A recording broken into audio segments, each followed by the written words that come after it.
Hi, this is Dr. Priti Avari. We are going to learn histology of cartilage. Cartilage is a specialized connective tissue, flexible, elastic, resilient, compressible, and it can come back to its normal size and shape. It is avascular. It gets nutrition by diffusion from surrounding blood vessels. There are no lymphatics, no nerve supply to the cartilage. Cartilage develops from mesoderm. The cartilage is made up of matrix and cells. The matrix has got fibers and ground substance. Let us see the cells of cartilage, chondroblast and chondrocytes. Chondroblasts are the progenitors of chondrocytes. They will be seen into the chondrogenic layer of perichondrium.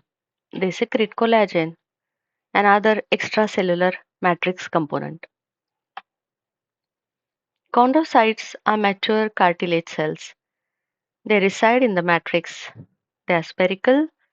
They are present singly or in groups of 2 to 4. If they are present in group, the flat surfaces will oppose each other. They form cell nest if they are in group. Matrix provides rigidity, elasticity, and resilience. It nourishes the cartilage by diffusion of nutrients. It is made up of collagen fibers and elastic fibers, ground substance. In the ground substance, we have glucosaminoglycans, which include chondroitin sulfate, keratin sulfate, hyaluronic acid. The ground substance also has got water and proteoglycans. Now we'll see the staining properties of matrix with H&E stain. The matrix can stain from basophilic to eosinophilic depending on the amount of chondroitin sulfate it has. The territorial matrix, which forms the capsule around the cell nest, it takes dark basophilic stain as it is rich in freshly secreted chondroitin sulfate by the cells. And comparatively, interterritorial matrix, the matrix between the cell nest, is lightly stained. Perichondrium, it enches the cartilage. It is made up of dense, irregular connective tissue. It contains the blood vessels that nourish chondrocytes. It is supplied by lymphatics and nerves. Perichondrium is present in costal variety of hyaline cartilage and elastic cartilage. It is not seen in white cartilage, that is white fibrocartilage and articular cartilage. There are two layers in the perichondrium, outer fibrous layer made up of type 1 collagen fibers and inner chondrogenic layer made up of chondroblast, very small cells which divide and give rise to chondrocytes, the mature cells of the matrix. This shows that perichondrium is required for regeneration of cartilage. So, as it is not present in fibrocartilage and articular cartilage, they cannot regenerate after degeneration. Now, actually, we will begin with histology of three cartilages: hyaline, yellow elastic, and fibrocartilage. Hyaline cartilage. It supports the tissue and organ where it is present. It also acts as a model for development of the long bones. There are two types of hyaline cartilage, costal variety and articular variety. The costal cartilage is seen into the cartilage present in front of the ribs, that is costal cartilage. This variety is also seen in rings of the trachea, principal bronchus, nasal septum, in the thyroid, cricoid, and arytenoid cartilages of larynx, in the lower part of arytenoid cartilage. It is seen in epiphyseal growth plate and cartilaginous model for long bone formation. The articular variety is seen on the articular surfaces of long bones, which will form synovial joint. Now we'll begin with microscopic structure of costal variety of hyaline cartilage. It is covered by perichondrium. The word hyalos means glassy. This matrix appears homogeneous, smooth, glassy under microscope as the refractive index of collagen fibers and ground substance in the matrix is same. The collagen fibers will not withstand. They will not be seen separately, as if they are merging with the matrix. So it completely appears smooth to the eyes. Cells are located in a space called as lacuna.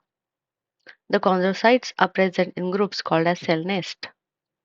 The matrix surrounding the chondrocytes is called as territorial matrix, and the matrix in between the cell nest is called as interterritorial matrix. This is a low power view of H&E stain specimen of hyaline cartilage coastal variety.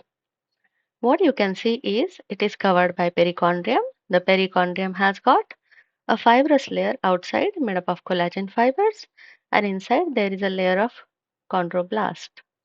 The very small oval shaped cells present in 2 to 3 layers.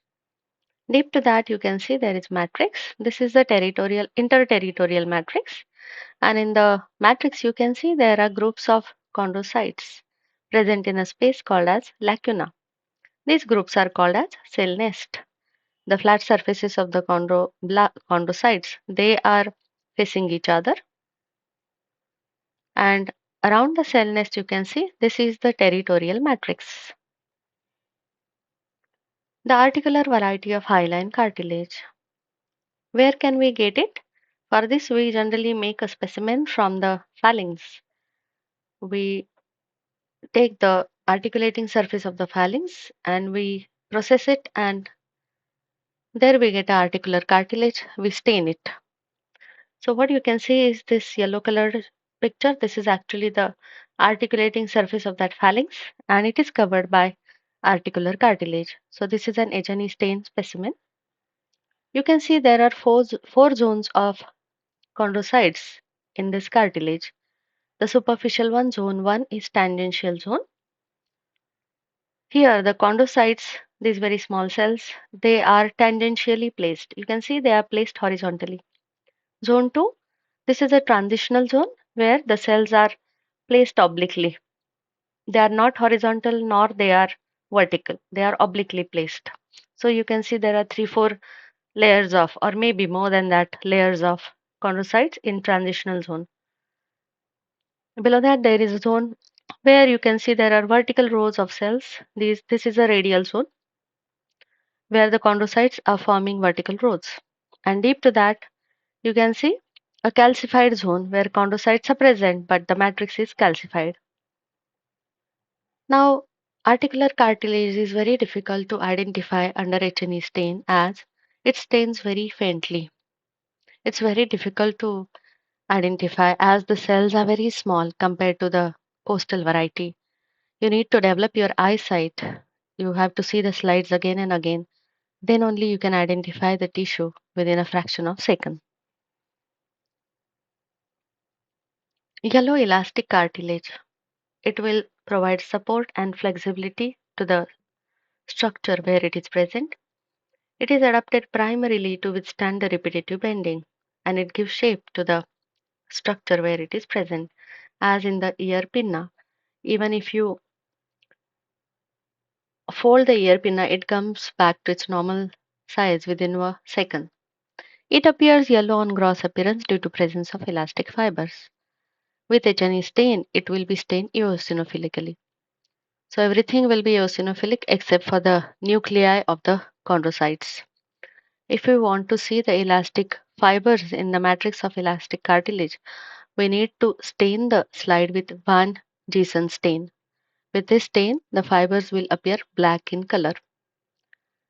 Yellow elastic cartilage is located in the ear pinna, in the cartilaginous part of external auditory tube, in the epiglottis, in the cartilaginous part of eustachian tube, in the corniculate and cuneiform cartilages of larynx, and upper part of arytenoid cartilage. This is a H&E stain specimen, low power view of yellow elastic cartilage.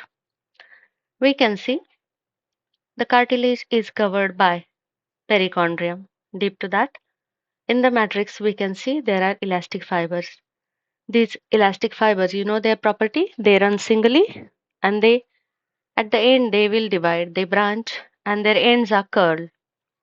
So we can typically make out elastic fibers in this cartilage even under low power. Here you can see many cells, matrix comparatively is less and many lacuna are present. Within lacuna you can see single cell. You can hardly see any cell nest in the elastic cartilage. And here the chondrocytes are comparatively bigger than in the hyaline cartilage. You can see the big nucleus inside. That's the difference between coastal variety of hyaline cartilage and yellow elastic cartilage. White fibrocartilage, it is located at intervertebral disc, pubic symphysis, articular disc of joints as sternoclavicular joint, temporomandibular joint, inferior radial joint, menisci of knee as medial and lateral meniscus, acetabular labrum, and glenoidal labrum. This is a specimen, kidney stain, low power view of white fibrocartilage. What we can make out, as the name suggests, it has got many fibers, collagen fibers. So wavily running bundles of collagen fibers are seen and bundles are branching. This gives a feathery appearance to the slide. You can hardly see any chondrocytes in the specimen and minimal amount of ground substance. Type 1 collagen fibers are present in fibrocartilage. It is not covered by perichondrium. It will appear white in fresh specimen. That's why it is called as white fibrocartilage. It will provide tensile strength wherever you need no cutting of the fibers. The fibers should withstand the pressure and the force. There you get fibrocartilage, as in the intervertebral disc, as in the menisci, in the pubic symphysis. Few words about the growth of cartilage. There are two types of growth, oppositional growth and interstitial growth. Oppositional growth, by which the cartilage will increase in width. Chondroblast will deposit matrix on the surface of pre-existing cartilage for this. Interstitial growth, where there will be increase in the length of the cartilage. Chondrocytes divide and secrete matrix within the lacunae. This will increase the length of the cartilage. Benign tumors of cartilage are more common, called as chondroma. The malignant tumors are called as chondrosarcoma. I hope you understood the topic. Please do subscribe, share, and like. Thank you for watching.